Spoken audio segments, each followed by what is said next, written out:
ನಮಸ್ತೆ ಸ್ನೇಹಿತರೆ. ಕಾರ್ತೀಕ ಪುರಾಣದ 19ನೇ ಅಧ್ಯಾಯ, ಚತುರ್ಮಾಸ್ಯ ವ್ರತಫಲ. ನೈಮಿಷಾರಣ್ಯದಲ್ಲಿ ಜನಕ ಮಹಾರಾಜ ಏನು ಹೇಳಲಿ, ಆ ತೇಜೋಮಯನಾದ ಮಹಾವಿಷ್ಣುವನ್ನು ಮುನಿಗಳೆಲ್ಲರೂ ದೇವಕಿ ಕಂದ ಮುಕುಂದ, ದೇವೋತ್ತಮ, ಭಕ್ತಜನ ಪರಿಪಾಲಕ, ಆದಿ ಅನಾದಿಯಾದ ದೇವನೇ, ಪ್ರಹ್ಲಾದ ವರದ, ವೈಕುಂಠವಾಸ, ಶೇಷಶಯನ, ಮತ್ಸ್ಯಾದಿ ದಶಾವತಾರಿ, ಅಚ್ಯುತ, ಅನಂತ, ಜನಾರ್ದನ, ಕೇಶವ, ನಾರಾಯಣ, ಮಾಧವ, ಶ್ರೀಧರ, ಋಷಿಕೇಶ, ನರಸಿಂಹ, ಜಗದೋದ್ಧಾರ, ಜಗನ್ನಿಯಾಮಕ, ಜನಾಟಕ, ಸೂತ್ರಧಾರಿ, ಭಕ್ತ ಜನಪ್ರಿಯ ಎಂದೆಲ್ಲ ವಿಧವಾಗಿ ಸ್ತುತಿಸುತ್ತಿದ್ದರು. ಬಳಿಕ ಮುನಿಗಳ ಪೈಕಿ ಜ್ಞಾನಿಯೂ ಹಿರಿಯನೂ ಆದ ಜ್ಞಾನ ಸಿದ್ಧನೆಂಬ ಮುನಿಯು ಮಹಾವಿಷ್ಣುವನ್ನು ಸ್ತುತಿಸುತ್ತಾ, ದೇವದೇವ, ವೇದ್ಯ, ಹಣೋರಣೀಯ, ಮಹತ್ತೋ ಮಹಿಮಾ, ಪರಬ್ರಹ್ಮ ಸ್ವರೂಪ, ಆದಿಕೇಶವ, ಸೂರ್ಯಚಂದ್ರರೇ, ನಿನ್ನ ಕಣ್ಣುಗಳು ಬ್ರಹ್ಮ ರುದ್ರಾದಿಗಳಿಂದ ಸ್ತುತಿಸಲ್ಪಟ್ಟ ಮಹಾತ್ಮ, ಸಂಸಾರ ಬಂಧನದಲ್ಲಿರುವವರನ್ನು ಪಾರು ಮಾಡುವ ಭಗವಂತನೇ, ಅವರವರ ಕರ್ಮಾನುಸಾರ ಫಲಗಳನ್ನು ಕೊಡುವ ಭಗವಂತನೇ, ನನ್ನನ್ನು ಉದ್ಧರಿಸು ತಂದೆ. ನೀನು ಯಾರು ಎಂದು ಹೇಳಲಿ?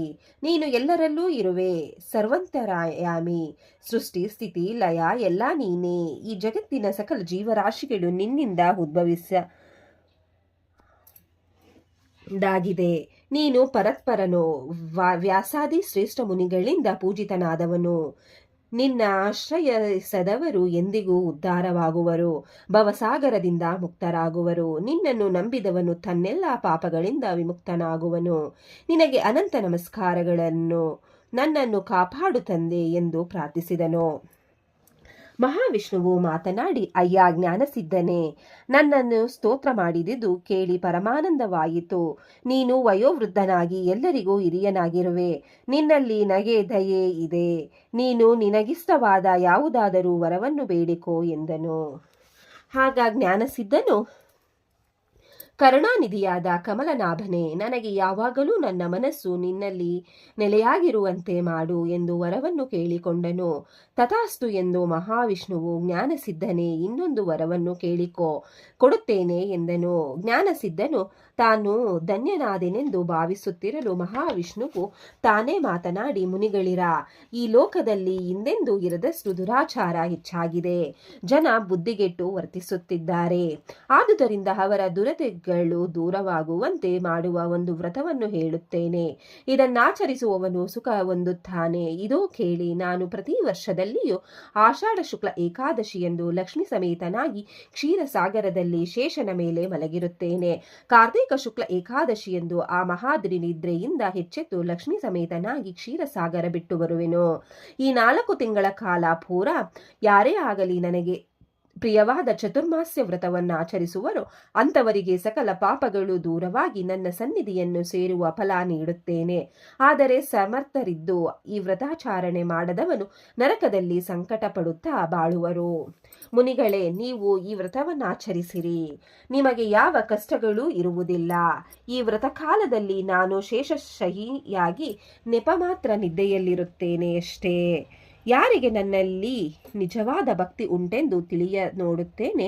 ಜ್ಞಾನಸಿದ್ಧನು, ನಿನ್ನ ಸ್ತೋತ್ರದಿಂದ ನಾನು ಆನಂದ ಹೊಂದಿದ್ದೇನೆ. ಇದನ್ನು ಕೇಳಿದವರಾಗಲಿ ಓದಿದವರಾಗಲಿ ನನ್ನ ಸನ್ನಿಧಿಯನ್ನು ಬಂದು ಸೇರುವರು ಎಂದು ಹೇಳಿ ಕಾಲನಿದ್ರೆಯಲ್ಲಿದ್ದು ಕಾರ್ತೀಕ ಶುಕ್ಲ ಏಕಾದಶಿಯೆಂದು ಎಚ್ಚೆತ್ತು ಭಕ್ತ ಜನರ ಕೋರಿಕೆಗಳನ್ನು ಈಡೇರಿಸುತ್ತಿದ್ದೇನೆ.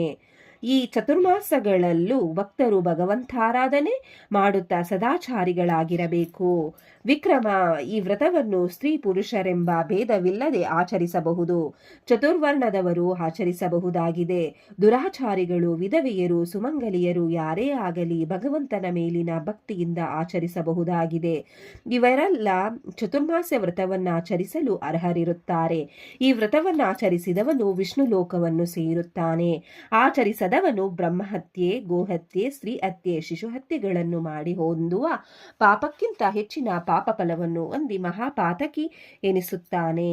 ಶ್ರೀ ವಿಷ್ಣುವು ಉಪದೇಶಿಸಿದ ಈ ವ್ರತವನ್ನು ನೈಮಿಷಾರಣ್ಯದಲ್ಲಿ ಜ್ಞಾನಸಿದ್ಧನೇ ಮೊದಲಾದ ಋಷಿಪುಂಗವರು ಆಚರಿಸಿ ಧನ್ಯರಾದರು ಎಂದು ಅಂಗೀರಸನು ಚತುರ್ಮಾಸ್ಯ ವ್ರತ ಮಹಿಮೆಯನ್ನು ತಿಳಿಸಿದನು. ಜನಕ ಮಹಾರಾಜ, ಸಾಕ್ಷಾತ್ ಮಹಾವಿಷ್ಣುವೇ ಚತುರ್ಮಾಸ್ಯ ವ್ರತ ವಿಧಾನವನ್ನು ಅಪ್ಪಣೆ ಕೊಡಿಸಿದ್ದಾನೆ. ಇದನ್ನು ನೀನು ಆಚರಿಸಿ ಸತ್ಫಲಗಳನ್ನು ಹೊಂದು ಎಂದು ವಸಿಷ್ಠನು ಹೇಳಿದನು. ಇಲ್ಲಿಗೆ 19ನೇ ಅಧ್ಯಾಯವು ಮುಕ್ತಾಯಗೊಂಡಿತು. ಈ ಅಧ್ಯಾಯವನ್ನು ಕೇಳಿದವರಿಗೂ ಓದಿದವರಿಗೂ ಶ್ರವಣ ಮಾಡಿದವರಿಗೂ ಆ ಭಗವಂತ ಒಳ್ಳೆಯದನ್ನು ಮಾಡಲಿ. ಓಂ ನಮಃ ಶಿವಾಯ. ವಿಡಿಯೋ ನೋಡಿಕ್ಕೆ ಎಲ್ಲರಿಗೂ ಧನ್ಯವಾದಗಳು. ನಿಮಗೆ ಈ ವಿಡಿಯೋ ಇಷ್ಟ ಆಗಿದ್ರೆ ಪ್ಲೀಸ್ ಒಂದು ಲೈಕ್ ಮಾಡಿ. ನೆಕ್ಸ್ಟ್ ಇನ್ನು ಜಾಸ್ತಿ ವಿಡಿಯೋ ಹಾಕ್ತೀವಿ. ಹಾಗೆ ನಿಮ್ಮ ಫ್ರೆಂಡ್ಸ್ಗೆ ಶೇರ್ ಮಾಡಿ ಮತ್ತೆ ಸಬ್ಸ್ಕ್ರೈಬ್ ಮಾಡಿ.